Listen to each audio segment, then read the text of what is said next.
इस वीडियो का टाइटल ये है कि how to be an attractive man. अब जो भी रैंडम लोग इस टाइटल को देखकर वीडियो पर क्लिक किए होंगे वो ऐसा ही सोच रहे होंगे कि किस तरह से हम लोग एक प्रिटी बॉय बन सकते हैं। हम लोगों का परसेप्शन ऑफ मेल ब्यूटी पूरा बदल गया है। जेन जी ने हमारे ब्रेन को पॉइजन कर दिया है एंड हम लोगों को ऐसा बिलीव होने लगा है कि अगर हमें अट्रैक्टिव बनना है तो फिर हमें अपने फेस के ऊपर वर्क करना होगा, हमें अच्छे क्लोथ्स पहनने होंगे एंड हमें जिम जाना होगा। ऑफ कोर्स ये सारी चीज़ें सही है एंड मैं लुक्स मैक्सिंग को ऐसा नहीं बोल रहा हूँ कि ये चीज़ नहीं करनी चाहिए और हम लोगों को अपने फेस के ऊपर ध्यान नहीं देना चाहिए। ऑफ कोर्स ये चीज़ हमारे लिए ज़रूरी है, लेकिन अगर आपकी पूरी दुनिया लुक्स मैक्सिंग के अराउंड घूमती है तो फिर वो कुछ खास अच्छी बात नहीं है।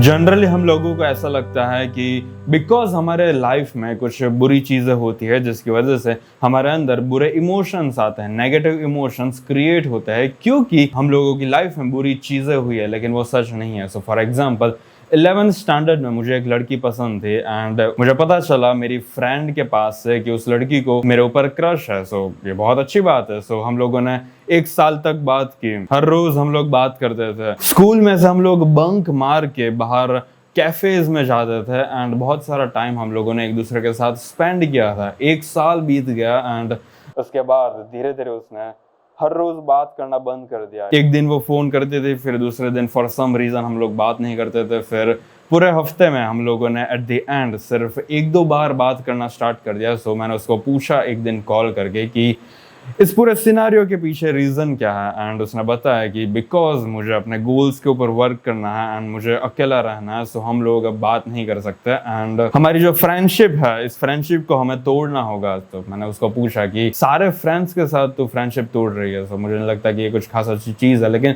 फिर उसने अपने ओपिनियन को डिफेंड किया कि बिकॉज उसको अपने फ्यूचर के ऊपर वर्क करना है, सो वो मेरे साथ नहीं रह सकती, लेकिन उसके कुछ ऐसा फ्रेंड्स है जिनके साथ उसको रहना है। ये पूरी बात हम लोगों ने फोन पर की, लेकिन फिर भी मैंने उसको एक क्वेश्चन पूछा कि हम लोगों ने जितना भी टाइम स्पेंड किया था, क्या तू ऐसा समझ रही है कि वो पूरा टाइम तुम्हारे लिए वर्थलेस था? तो उसने हाँ बोला, लेकिन फिर भी बिकॉज मैं चूतिया था इसलिए मैंने उसको पूछा कि क्या तू मेरे साथ डेट पर चलेगी एंड उसने ऑफ कोर्स मना किया। अब बिकॉज मैंने अपनी जो सेल्फ इमेज थी वो इस तरह से क्रिएट की थी कि दूसरे लोग मेरी लाइफ में एंटर कर सकते हैं एंड मेरी सेल्फ इमेज को हिला सकते हैं। जैसे ही हम लोगों ने बात करना बंद किया वैसे डायरेक्टली मुझे ऐसा लगने लगा कि ओके, अब मोस्ट प्रोबेबली मुझे अपना मुंह बंद रखना चाहिए एंड हर बार हर किसी के साथ बातें करने की मुझे कोई ज़रूरत नहीं है क्योंकि प्रोबेबिलिटीज बहुत कम है कि वो इंसान मेरे साथ फ्यूचर में रहेगा। इसलिए मैंने एक डिसीजन ले लिया था। ये सारी चीज़ें सबकॉन्शियसली हो रही थी। ऑब्वियसली मैं इस चीज़ के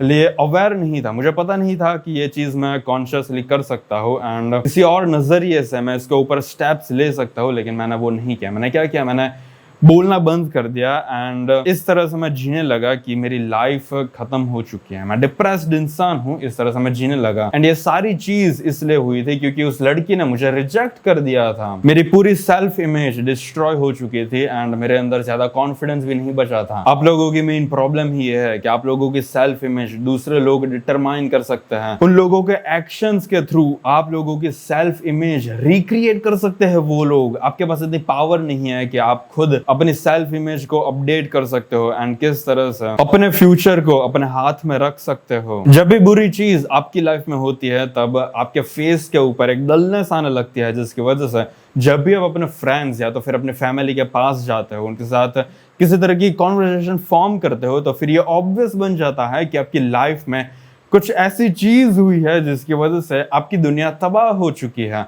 बिकॉज आपके फेस के ऊपर ये डलनेस दिखती है तो फिर आपके फ्रेंड्स एंड आपके फैमिली भी ये चीज नोटिस करते हैं। फिर वो लोग आपको पूछते हैं कि क्या हुआ है तुझे एंड तू इस तरह से क्यों बिहेव कर रहा है। ऑब्वियसली बिकॉज आप बहुत सेल्फ इंडिपेंडेंट हो एंड अपने इमोशंस को किसी को दिखाना नहीं चाहते, इसलिए आप अपनी फैमिली एंड अपने फ्रेंड्स को बोलोगे नहीं कि आपकी लाइफ में एक्चुअल में क्या बुरी चीज हुई है। अब उन लोगों को ये पता भी नहीं है कि आपकी लाइफ में क्या बुरा हो रहा है एंड उनको ये साफ साफ दिख भी रहा है कि आपके साथ कुछ बुरी चीज हुई है क्योंकि आपके फेस के ऊपर वो डलनेस दिख रही है। सबसे पहला रूल, अगर आपको एक अट्रैक्टिव मैन बनना है तो फिर आपको अपने इमोशंस से ज्यादा ताकतवर बनना होगा। अगर आपकी लाइफ में नेगेटिव सिचुएशंस अकर होती है एंड उसकी वजह से आपका इमोशनल स्टेट बहुत इजीली अनस्टेबल बन सकता है, तो फिर आप बहुत इजीली अनअट्रैक्टिव दिखने लगोगे। दूसरी लड़कियों को ये फील होने लगेगा कि आप कितने वीक हो। अगर आप अपने इमोशंस को हैंडल नहीं कर पाते तो फिर आप उस लड़की के इमोशंस को किस तरह से हैंडल कर पाओगे।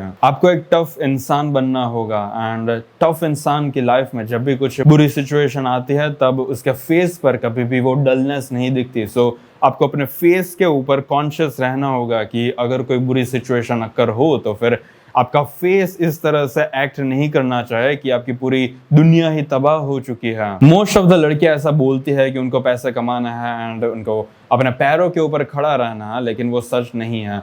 वो जब 22-23 साल की होती है तब उन लोगों को जॉब करनी होती है क्योंकि वो लोग पैसे कमा पाए एंड सेल्फ इंडिपेंडेंट बन पाए। ये बात ऑफ कोर्स अच्छी है क्योंकि सारी लड़कियों को इतना इंटेलिजेंट होना चाहिए कि वो अपने दम पर पैसे कमा पाए, लेकिन इसका मतलब ये नहीं है कि उन लोगों को वो मजा आता है पैसे कमाने में जिस तरह का मजा एक लड़के को आता है।